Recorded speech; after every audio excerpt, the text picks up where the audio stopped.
बारावीच्या विद्यार्थ्यांसाठी दरवर्षीप्रमाणे निरोप समारंभाचा आपण आयोजित केलेला आहे।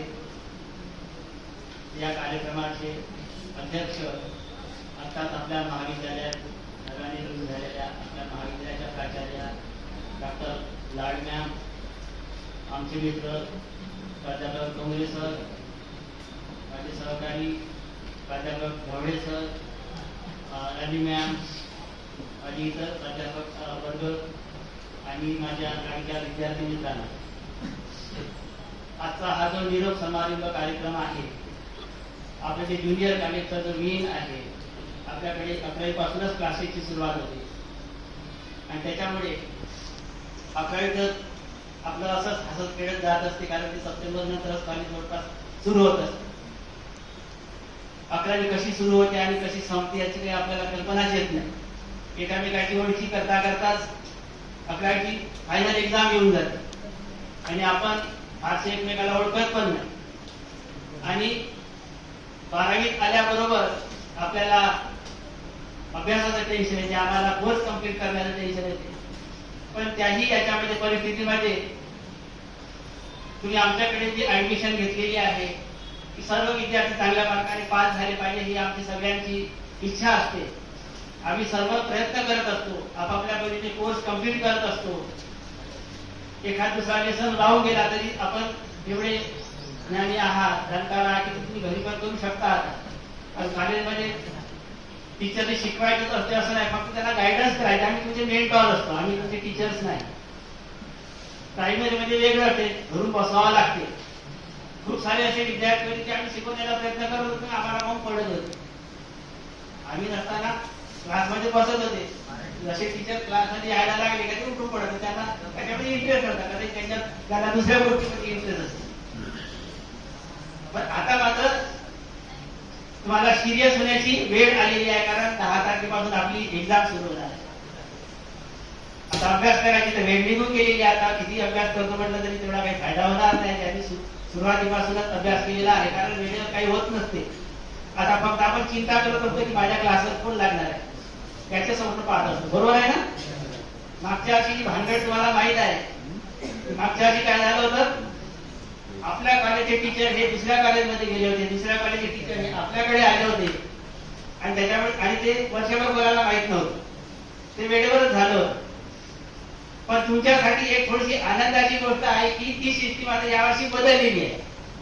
तुम्ही थोडे लकी आहे असं समजा, तुम्हाला तुमच्या ओळखीचे टीचर तुमच्या क्लासमध्ये दिसतील। पण दुसरी एक महत्वाची गोष्ट याच्यामध्ये ऍड झालेली आहे की क्लासमध्ये कॅमेरे लागले। मागच्या वर्षी कॅमेरे नव्हते, प्लस मायनस राहते। मागच्या वर्षी एक प्लस होता, एक मायनस होता, यावर्षी एक प्लस एक मायनस। त्याच्यामुळे इथे चिटिंगची काही संधी नाही, एवढं लक्षात घ्या। कारण त्याची रेकॉर्डिंग ठेवायची आणि ती 1 महिना टिकवून ठेवायची। कधी काही झालं आणि त्याने रेकॉर्डिंग मागितली तर टीचर तर घराकडे जाणारच आहे, तुम्हाला तर फारसा काही फरक पडणार नाही। सर्टिफिकेट आले त्यामुळे त्याच्या भानगडीत न पडता आपला जो अभ्यास केलेला आहे त्याला वाढवण्याचा प्रयत्न करा आणि जेवढं चांगलं करता येईल। आम्ही तर तुम्हाला 20 पैकी काही ना काही मार्क दिले, चांगलेच मार्क दिलेले आहेत। 5 मार्क टेन्शन घ्यायची गरज नाही, 20 मार्क आमचे आहे, 20 मार्क तुमचे आहे। 35 मार्क पास होण्यासाठी पाहिजे, 5 मार्क इकडे तिकडे होऊ शकतात। सगळे पास होतील याची मला गॅरंटी आहे। तुमच्याच जर अशी फेल होते सगळ्यांना टेन्शन असते, पास होऊन जातात। पण चांगले मार्क जर घ्यायचे असेल, फर्स्ट क्लासमध्ये पास घ्यायचे असेल, तुम्हाला चांगले पेपर सोडवावे लागेल। आजचा हा निरोप समारंभ हा समजूच नका तुम्ही, निरोप समारंभ म्हणजे काय हाकलून द्यायचं आहे की नाही। हा निरोप समारंभ नाही आहे, तर हा तुम्हाला शुभेच्छा देण्यासाठी एक समारंभ आम्ही आयोजित केलेला आहे। आम्ही ते तुम्हाला 12वीच्या परीक्षेसाठी शुभेच्छा देत आहोत, त्याला निरोप समारंभ कदाचित समजून घेऊ नका आणि जो काही प्रॉब्लेम आहे तो सोडवण्याचा प्रयत्न करा, प्रॉब्लेमच्या मुळापर्यंत जाण्याचा प्रयत्न करा। जोपर्यंत हा प्रॉब्लेम समजणार नाही तोपर्यंत ती समस्या सुटणार नाही। छोटंसं उदाहरण तुम्हाला सांगतो की एक पेशंट होता आणि तो पेशंट त्याची बिमारी काय होती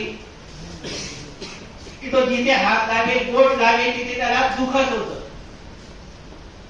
म्हणजे पायाला हात लावला तर पाय दुखत होता, पोटाला हात लावला तर पोट दुखत होतं, डोक्याला हात बोट लावला तर डोकं दुखत होतं। हे त्याची विचित्र बिमारी।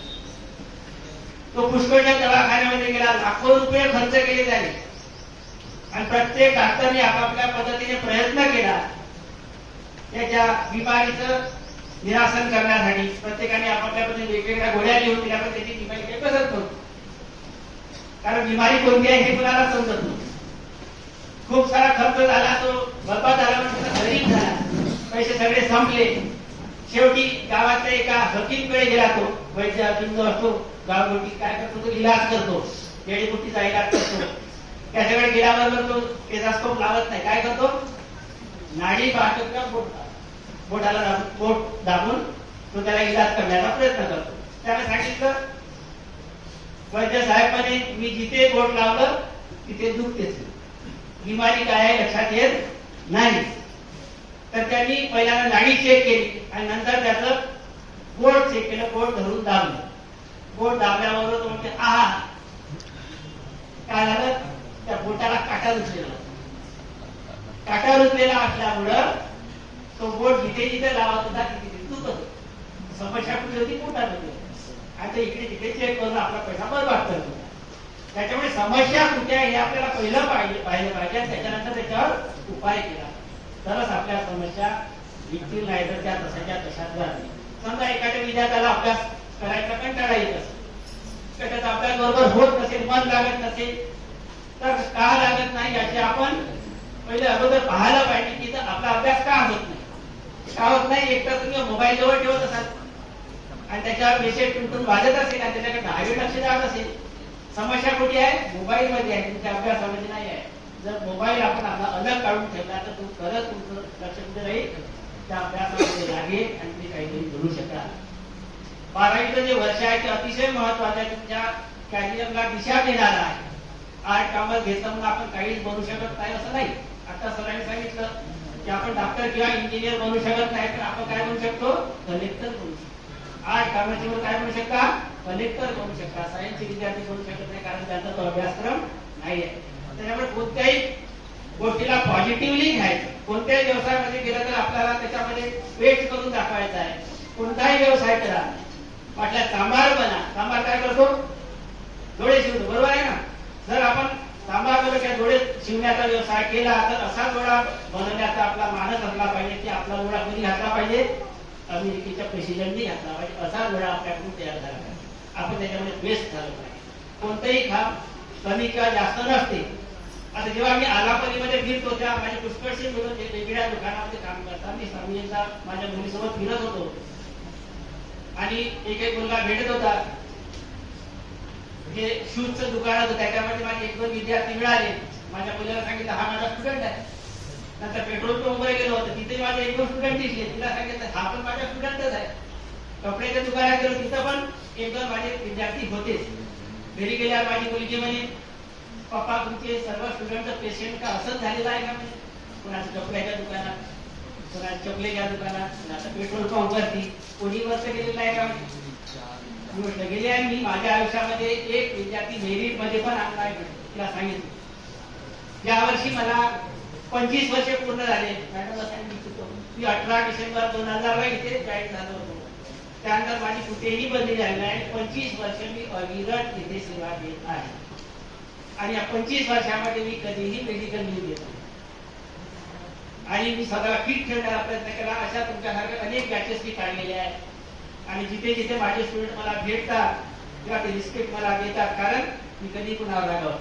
आता यांनी सांगितलं राजगडकरांनी की मी फ्रेंडली असतो सगळ्यांना. माझे खूप सारे मित्र आहेत. मी त्यांना स्टुडंट म्हणून ट्रीटमेंट देतच नाही की त्या रागावाचा रागवायचा प्रश्नच येत नाही. क्लासमध्ये बरोबर आपलं व्यवस्थित रागणं असेल, टीचिंग असेल तर पुढे गोंधळ करण्याचा प्रश्न निर्माण होत नाही. फ्रेंडली वातावरण असलं पाहिजे. तुम्ही आमच्याशी आम्हाला रिस्पेक्ट देता, आम्ही तुम्हाला रिस्पेक्ट देतो. जर मी तुमच्या रागावलं तर ती बाहेर भेटल्यानंतर मला शिवाय दिल्याशिवाय राहणार नाही. आणि दुसऱ्या दिवशी तुम्ही मला विसरू टाकून किती राग करत होते आणि मला बाहेर शिकवलं. सगळ्यांना एकच सांगणं आहे माझं, येणाऱ्या परीक्षेमध्ये आपण सर्वांनी चांगल्या पद्धतीने पास होण्याचा प्रयत्न करा. तुमच्या वडिलांचे, आई वडिलांचे नाव, आमचे सर्वांचे गुरुजनांचे नाव तुम्ही मोठं करण्याचा प्रयत्न करा आणि स्वतःचं काहीतरी इन्कम मिळवण्याचा प्रयत्न करा आणि आपल्या कॉलेजचं नाव मोठं करा. एवढे बोलून मी माझी गोष्ट